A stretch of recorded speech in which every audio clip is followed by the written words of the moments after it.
আমের বাণিজ্যিক রাজধানী খ্যাত নওগাঁর সাপাহারে জমে উঠেছে আমের হাট।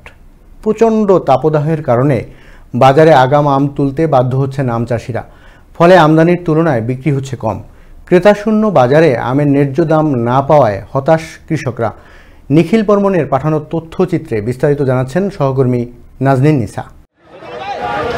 ক্রেতা বিক্রেতার দর কষাকষির মধ্য দিয়ে জমে উঠেছে সাপাহারে আমের হাট। প্রচণ্ড তাপদাহের কারণে নির্দিষ্ট সময়ের আগেই বাজারে উঠতে শুরু করেছে হরেক রকমের আম। তবে আমদানির তুলনায় ক্রেতা কম থাকায় দাম নিয়ে কিছুটা হতাশ চাষিরা। আমের ক্যালেন্ডার অনুযায়ী গত 22 মে থেকে নওগাঁয় শুরু হয়েছে আম সংগ্রহ ও বাজারজাতকরণ। ইতিমধ্যেই বাজারে উঠতে শুরু করেছে ক্ষীরসাপাত, গোপালভোগ, ল্যাংড়া, নাগফজলি সহ প্রায় সব জাতের আম। প্রতিকূল আবহাওয়ার কারণে আম উৎপাদনে খরচ কিছুটা বাড়লেও বাজারে দূরের ক্রেতা না থাকায় সঠিক দাম পাচ্ছেন না চাষিরা।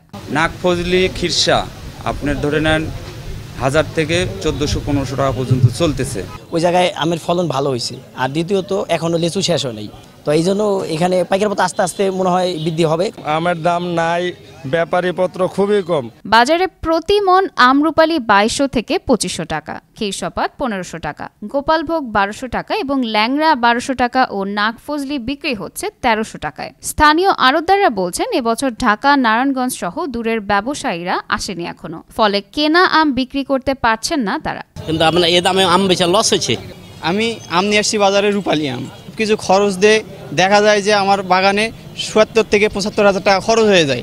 1 বিঘা জমির মধ্যে মনে করেন যে 20 খরচ আছে 25,000 টাকা, তারপর আপনার সার খরচ আছে 50 থেকে 55-60,000 টাকা খরচ হয়ে যায়। ব্যবসায়ী নেতারা বলছেন দেশের অন্যান্য জায়গায় আমের মোকাম এখনো চালু রয়েছে, তাই ব্যবসায়ীরা এখনো সাপাহার বাজারে আসেনি। ফলে আম বিক্রয় করতে কৃষকের সাময়িক কষ্ট হচ্ছে।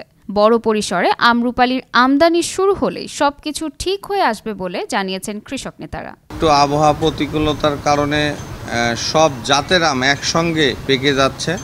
আমাদের মোকামে ব্যাপারীর সংখ্যাটা একটু কম, তো আমরা আশা করছি এই মাসের মধ্যেই এই মোকাম আবার তার স্বাভাবিক রূপে ফিরে আসবে।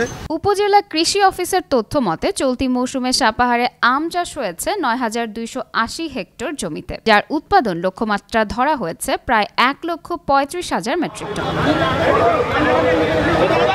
নাজনীন নিসা, আনন্দ টিভি, ন্যাশনাল ডেস্ক।